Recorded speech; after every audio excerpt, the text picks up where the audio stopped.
Kada bi trebali da počnemo 35. komparativ pod jednim motom, jednostavni bi to bio zadatak. Hajdemo u planine. Tamo bar ima snega i lakše se diše. Ovo je u skladu današnje poruke koja nam dolazi iz turističke agencije Zlatibor i njihove raznolikosti u ponudi za zimu 2018. Ne propuštajte!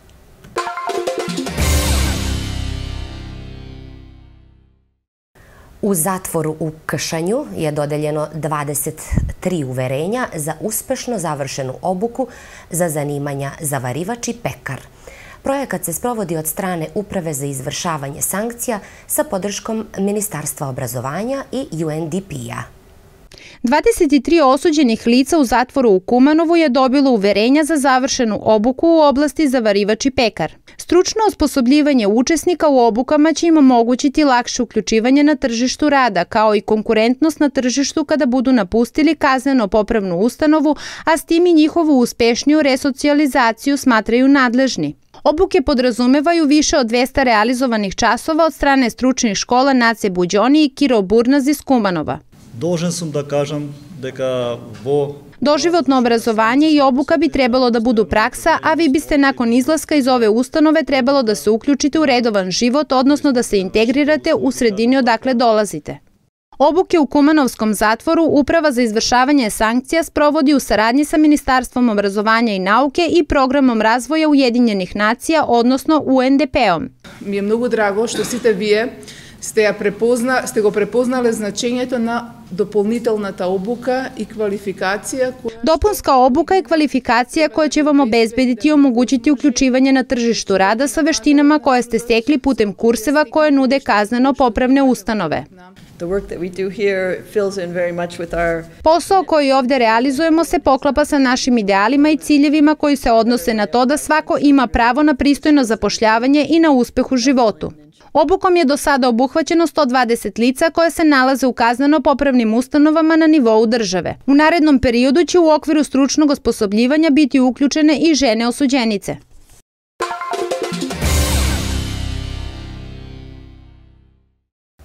Neophodna je rekonstrukcija osnovne škole Hristijan Karpoš u naselju Pukovsko, budući da se radi u izuzetno teškim uslovima, zaključio je nakon posete Maksim Dimitrijevski, gradonačelnik Kumanova. On je istakao da će se založiti da pronađe rešenje ovog problema. Gradonačelnik Maksim Dimitrijevski je posetio školu Hristijan Karpoš u naselju Igo Tričković, koja je u Kumanovu poznata kao Pukovsko. On se upoznao sa veoma lošim uslovima u kojima se nalazi ova vaspitno-obrazovna ustanova. Dimitrijevski se nada da će sa podrškom saveta i nadležnog ministarstva, kao i sa aplikacijom na projektima, uspeti da obezbede sredstva neophodna za rekonstrukciju. Ovde imаме сериозни проблеми во делот на имотно-правните односи, Ovde postoji ozbiljan problem što se tiče imovinsko-pravnih odnosa za školsko dvorište koje nije u potpunosti kompletno, postoje parcele privatnih lica. Što se toga tiče, potrudit ćemo se da u određenom vremenskom periodu započnemo postupak moguće zamene ili eventualne eksproprijacije zemljišta kako bismo kompletirali parcele i kako bismo izgradili jednu celovitu školsku infrastrukturu, onako kao što i dolikuje jednom ozbiljnom i delimično razvijenom naselju kao što je Igo Tričković. Ujedno bih želeo da iskoristim priliku da se zahvalim građanima i roditeljima dece, kao i školskom kadru i pomoćnom personalu koji daju doprinos da se nastava odvija dobro u ovakvim uslovima kakvi jesu.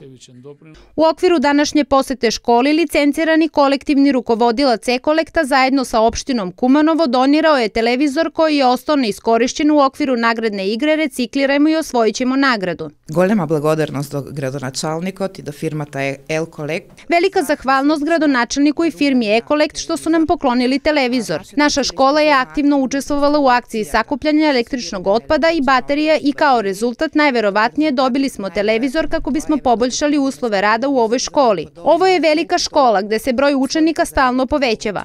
Postoje uslovi za rad i pored dosta problema. Ovdje je izbio požar, nije rešeno imovinsko i pravno stanje, ali ipak imamo dobre uslove zahvaljujući nastavnicima i pomoćnom kadru koji ovde radi, a što je najbitnije i deca su uspešna. Osnovnu školu Hristijan Karpoš pohađa 120 učenika.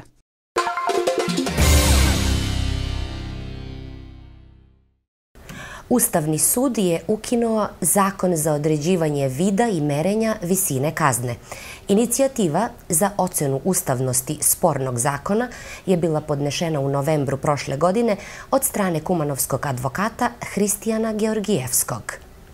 Kod donošenja odluka da li neko treba da dobije manju ili veću kaznu za određeno krivično delo, sudije treba da uzmu u obzir više kriterijuma, a ne kao što je bilo u proteklih 2,5 godina, kaže advokat Hristijan Georgijevski iz Kumanova, koji je osporio ustavnost zakona za određivanje vida i merenja visine kazne. Inicijativa za ocenu ustavnosti spornog zakona je odnesena u Ustavni sud novembra prošle godine. Posle jednogodišnje analize sudija je prihvatio inicijativu i ukinuo je zakon.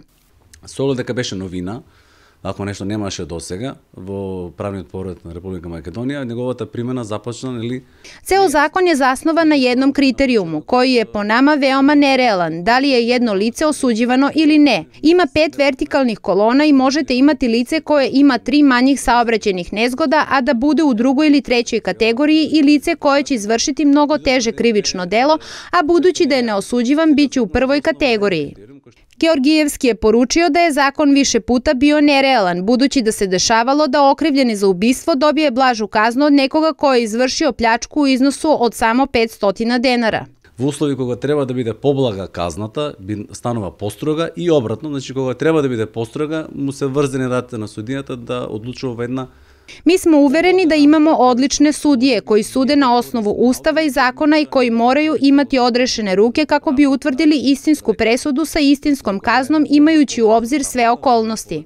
Ukidanjem zakona sudije se vraćaju starom principu suđenja po svojoj savesti, stručnosti i poznavanju prava, kao i to da sami moraju proceniti okolnosti da li bi neko trebalo da dobije manju ili veću kaznu za delo za koje je okrivljen.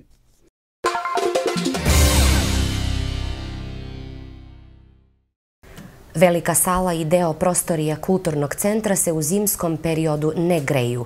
Ovaj problem je star 11 godina. Nadležni se nadaju da će uspeti da ovu instituciju uz pomoć države i opštine priključe na gasovodnu mrežu preko javnog preduzeća Kumanovo gas. Više od 1 decenije veći deo kulturnog centra Trajko Prokopijev je bez grejanja. Velika sala, foaje, hodnici i deo ostalih prostorija se ne greju uopšte. U kancelarijama zaposlenih i u maloj sali se koriste grejna tela. Kao što informišu nadležni iz kulturnog centra, problem sa grejanjem se javio još 2006. godine, kada su ukradeni vitalni delovi potrebni za normalno funkcionisanje sistema parnog grejanja.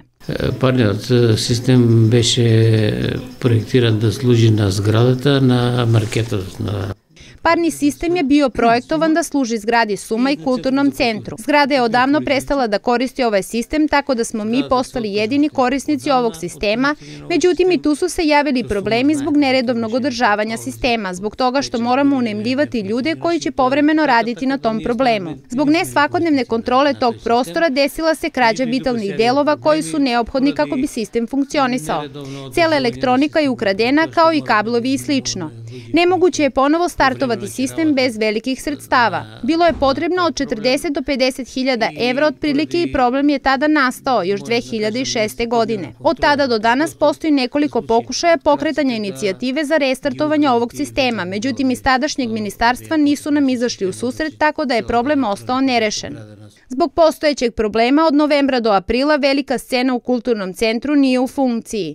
S jedne strane publika je oštećena jer ne može u zimskom periodu da prisustvuje nekim većim manifestacijama koje bi se održale u velikoj sali. Sa druge strane, to se finansijski negativno odražava i na samu instituciju, budući da ona gubi projekte i sredstva, posebno oko novogodišnjih i božićnih praznika. Знаејќи овој проблем, сите потенцијални корисници го одбегнуваат овој простор. Finansijski se odražava tako što, iako su upoznati svi potencijalni korisnici, izbegavaju ovaj prostor. Niko ne želi da prati program u hladnoj sali i zbog svega toga gubimo. Sve te termine gubimo, budući da ljudi ne žele da prezentuju ništa u lošim uslovima, a posebno ako se radi o nekim ozbiljnim programima kao što je ozbiljna muzika, opera, balet, filharmonija. Nemoguće je u takvim uslovima izvesti takav program i zbog toga i onda kada imamo neki program iz druge države, kada shvate u kakvim uslovima je sala, ne prihvataju da dođu, s tim što i kulturni centar gubi. Decenijski problem može biti rešen priključivanjem kulturnog centra na gasovodnu mrežu preko javnog preduzeća Kumanovo gas, koje im je već, kako kaže Cvetkovski, dalo zeleno svetlo za priključak. Ostaje da se napravi precizna projektna dokumentacija i finansiranje projekta. Nadležni iz kulturnog centra se nadaju da će centralna vlast, ali i lokalna samouprava pomoći rešavanju ovog problema grejanja ove institucije. U međuvremenu deo kulturnih događaja se održava u sali Kumanovskog pozorišta, čiji je kapacitet 200 gostiju. Za razliku od sale u pozorištu, velika sala u kulturnom centru ima kapacitet od 675 sedišta.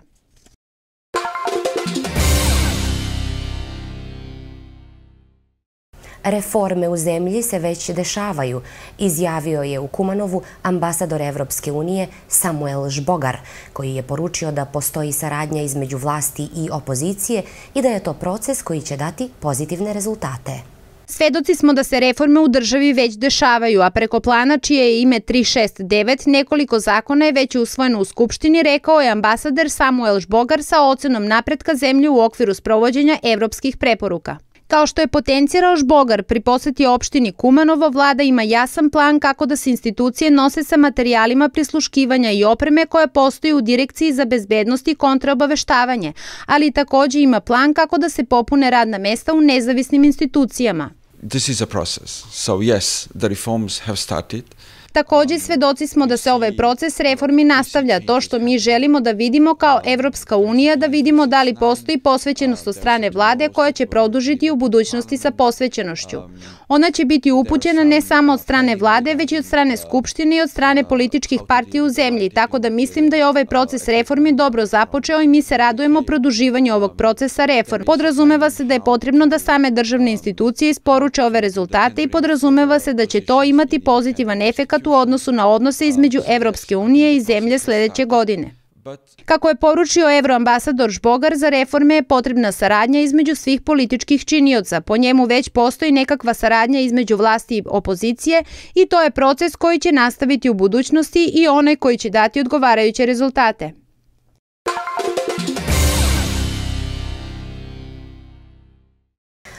U okviru programa sređivanja divljih deponija u Kumanovu otpočelo je čišćenje deponije koja se nalazi pored železničke pruge u naselju Pero Čičo. Nadležni informišu da će se sa ovakvim akcijama nastaviti na celoj teritoriji grada. Oni apeluju da građani budu savesniji kod izbacivanja smeća i takođe najavljuju rigoroznije mere. Ekipe javnih preduzeća Čistoća i zelenilo i vodovod u saradnji sa lokalnom samoupravom i inspekcijskim službama otpočele su akciju čišćenja divlje deponije koja se nalazi u blizini naselja Pero Čičo. Prvi čovek grada, Maksim Dimitrijevski, informiše da će se ovakve akcije nastaviti i u gradu, međutim on je apelovao da građani paze gde odlažu smeće i građevinski otpad zato što se stalno stvaraju nove deponije. On je dodao da se u budućnosti neće tolerisati nesavesno i neodgovorno ponašanje. Inspekcijske službe će se potruditi da organizuju zajedničke akcije sa Ministarstvom unutrašnjih poslova sa ciljem da naš grad bude lepši, uredniji i čistiji. Ovi građani koji što danas učestvuju vo čišćenje, to je ova akcija. Ovi građani koji danas učestvuju u akciji čišćenja, svi zaposleni u javnim preduzećima, mogu se maksimalno potruditi da počiste grad, ali nažalost oni ne mogu toliko počistiti koliko građani mogu bacati smeće nedolično i nesavesno. Ponovit ću da očekujem maksimalnu saradnju od svih građana u smislu održavanja higijene i ono što znači neodgovorno ponašanje i nepoštovanje zakona koji su na snazi u državi. Ako želimo da Kumanovo bude čisto, moramo se svi založiti za to. Dimitrijevski je naglasio da će kazna za nesavesne građane prvi put biti u vrednosti od 50 evra, ali ukoliko se ponavlja postupak, ona može biti i veća. Poslednji put koga je posetiv crkvata. Poslednji put kada sam posetio crkvu Sveti Arhanđel Mihail, koja je u izgradnji u blizini naselja Karpoš, bio sam zaprepašćen zbog nesavesnog ponašanja građana, budući da je na samom ulazu crkve bio izbačen građevinski šut i smeće. Ovo znači da čim možemo dozvoliti da se ispred verskih objekata izbacuje otpad i da se nedolično ponašamo, to samo govori o nama. Građani koji žive u blizini ove deponije kažu da i pored akcija čišćenja, ova lokacija je stalno prekrivena otpadom. Oni se srame mentaliteta građana. Депонията е за негде, погледнете. Nažalost, takva je okolinata, населението тука и 5 дена нек помини, почине наново. Аз съм тука 40 години, знам. Така е. Може да се работи повеќе на свеста кај луѓето? Па на свест треба се работи, али тоа е. И да се работи, да се не работи, каква е реката. Најзагадена населба е. Слободно погледате, видите овдека. Погледнете горе школа амбуланта. Тоа е депонија од школа депан. Стварно толку години, вие надлежни, стварно треба да преземем неке работи за да може да се среди. Најстара населба, најнесредна населба, најпрлева населба. Треба ли да се исчисти? Па, редно е. Што треба, треба. Редно е. Каква слика остава за градот ваквиот изглед? Овдека не е уред. А еве га. Сами ќе видите дека не е уред, не е чисто.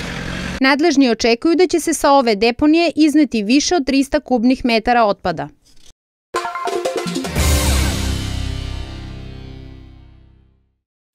Instrumental je zavisni padež koji se koristi sa predlozima ili bez predloga i dobija se kao odgovor na pitanje s kim, s čim.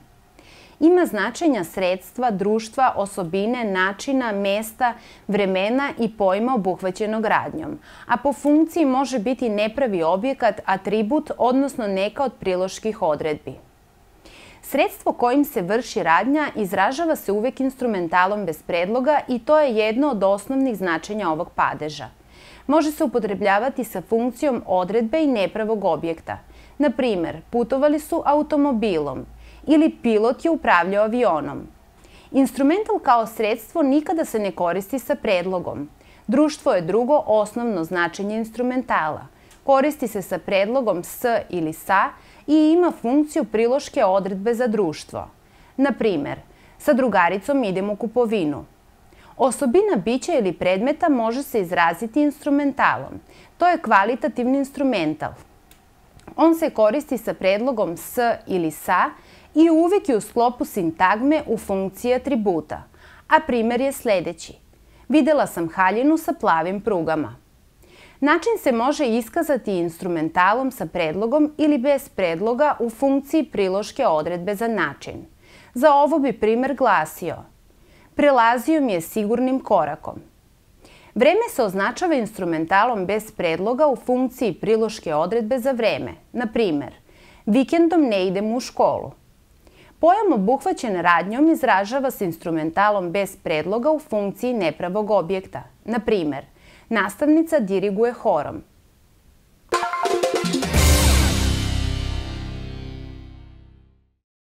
U ambasadi Republike Srbije gostovala je turistička organizacija Zlatibor kako bi promovisala svoje kapacitete za predstojeću zimsku sezonu. Zlatibor je lekovita banja, rekreativni centar, skijalište, centar kulturnih dešavanja i okupljanja ljudi sa svih strana. Brojna izletišta, povezanost sa svim okolnim turističkim destinacijama, Drvengrad, Šarganska osmica, Višegrad, Tara, Drinska regata, Tornik, su više nego dovoljan razlog da se izabere boravak i odmor na ovoj veličanstvenoj planini. Mnogo čega ima na Zlatiboru i u njegovoj okolini što bi duši prijalo, što bi je odmorilo i oporavilo. Sve potrebe svakoga su zadovoljene, i za decu i za odrasle, sve je pretvoreno u zabavu i doživljaj. Uobičajeno posećuju se izletišta, ali ko hoće i sam da hoda i upoznaje ovu planinu punu duha i lepote, može se popeti na Tornik u čijem podnožju leži kristalno jezero slatke vode, može se uputiti na brdo Čigota, sa koga se vide vrhovi bosanskih planina, mogu planinariti kroz šume i niz brze planinske reke. Koleginica Milena je bila ljubazna da izvuče više detalja o ovogodišnjoj zlatiborskoj ponudi. Danas se nalazimo u ambasadi Republike Srbije sa Jelicom Tošić. Ona je iz organizacije Zlatibor i sa njom ćemo sada razgovarati. Koliko dugo postoji ova organizacija i koji je bio motiv otvaranja ove organizacije?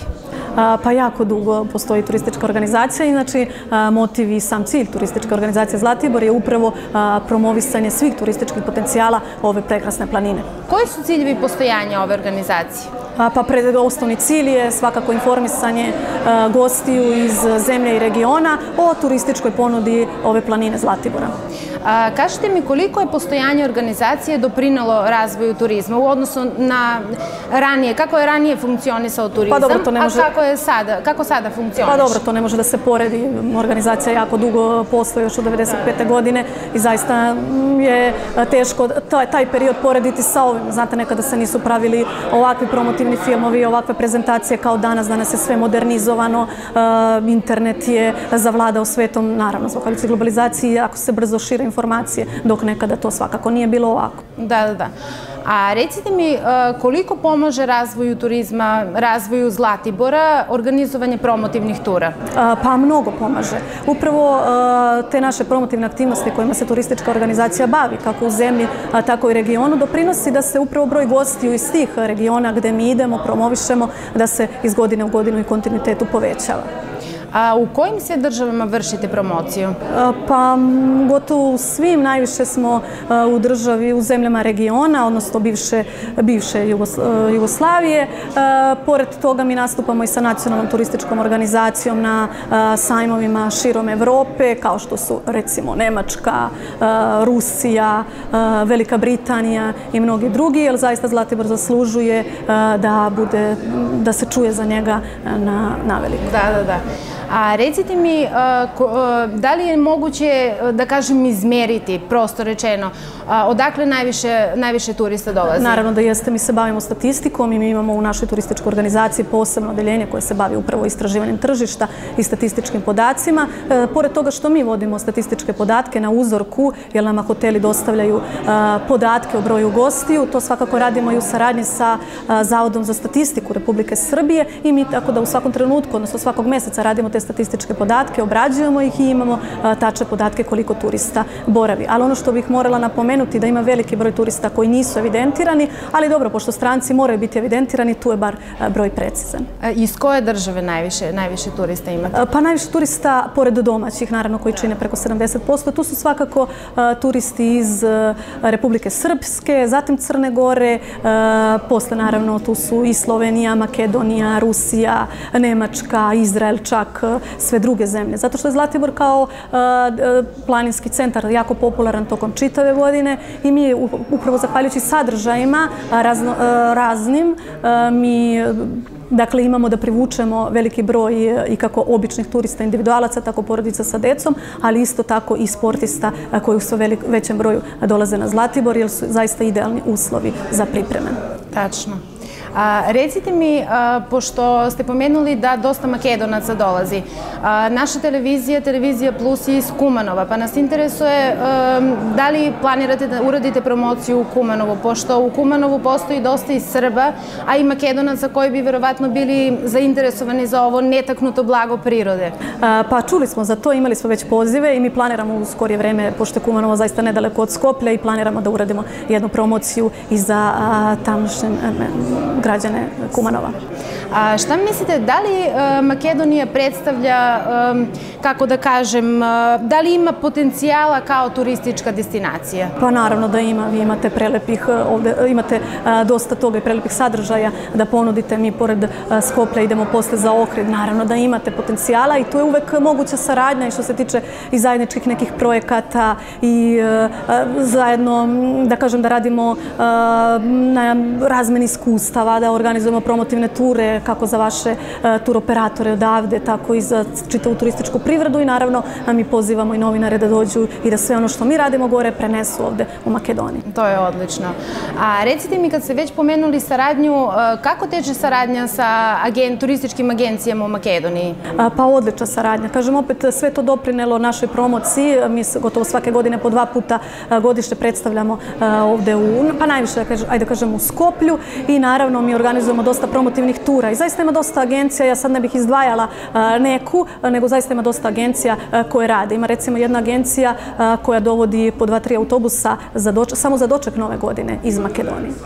Pomenuli ste doček Nove godine, da li to znači da upravo zimi postoji veliki broj turista dolazi zimi ili leti isto tako? Zimski meseci gotovo sustižu letine i tada u špicu sezone, dakle u zimskim i letnim mesecima boravi boravi i do 20.000 dnevno turista na Zlatiboru. A šta biste vi istakli kao nešto što najviše privlači turiste? Pa mislim da je to upravo raznolikost sadržaja. Pored, ajde kažemo, vazduh je nešto osnovno što ih privlači, odnosno ta ruža vetrova, susretanje mediteranskih i kontinentalnih vazdušnih strujana.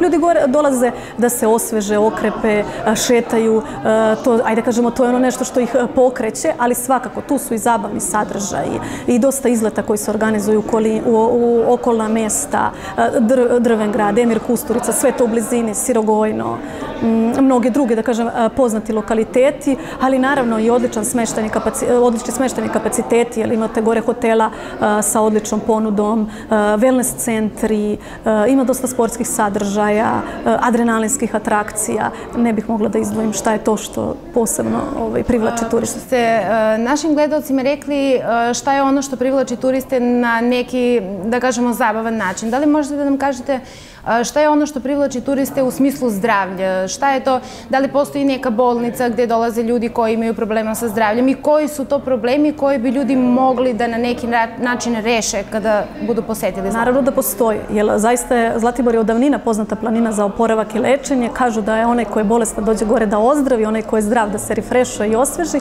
Svakako na Zlatiboru postoji više od 50 godina specijalna bolnica Čigota. To je bolnica za bolesti i prevenciju lečenja štitaste žlezde i metabolizma. Tu je i prvi dijetski program koji je u Srbiji, dakle ukoliko neko ima problem sa kilogramima, on dolazi na jedan prirodan, zdrav način, izgubite kilograme uz stručno osoblje koje radi u specijalnoj bolnici. Sada je to ono kuriozitet, mi pozivamo uvek ljude da dođu da se dobro provedu na Zlatiboru i da probaju nešto od gastronomskih specijaliteta, a opet tu nam je i Čigota, ako ima neko problema sa kilogramima, da naravno uz stručan tretman Čigote, ajde kažemo, oslabim. Hvala vam puno. Nama ništa drugo ne preostaje osim da posetimo Zlatibor, zato što je sve stvarno tako divno.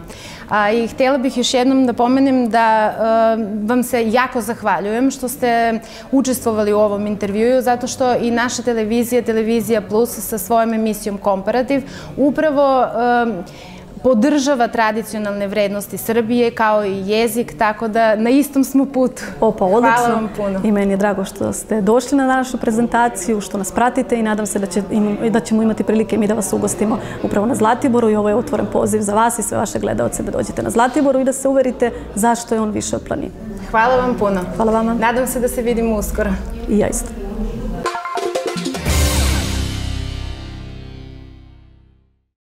Kad sve utihne, kad noć obavije polje, vrhove i pustare, ostaju upaljeni lampioni, borovi i tišina. Svi spavaju tada i sanjaju zagrljeni zlatiborskim mirom. Ostavljamo vas da ovako nekako isplanirate svoj zimski odmor. Prijatno vam bilo!